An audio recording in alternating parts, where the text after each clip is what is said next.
Gawa tayo ng spring roll. Tara guys, gumawa tayo ng lumpia or spring roll. Meron siyang repolyo, syempre carrots.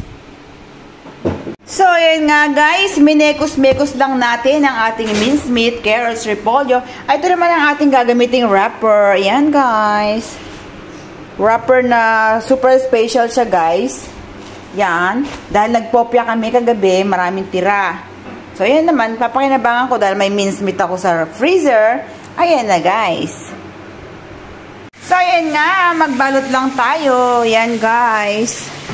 Ganyan ka-jumbo. So, ayan nga guys, sobrang laki ng ating nagagawa. Ayan, mas malaki pa siya sa turon. Ayan guys. So, ayan guys, gagawa tayo ng maliit. Ayan, sobrang laki, diba? Gagawa tayo ng maliit. Para papatikman natin sila bossing. Yan, maliit sa kanila, kila bossing. Yan.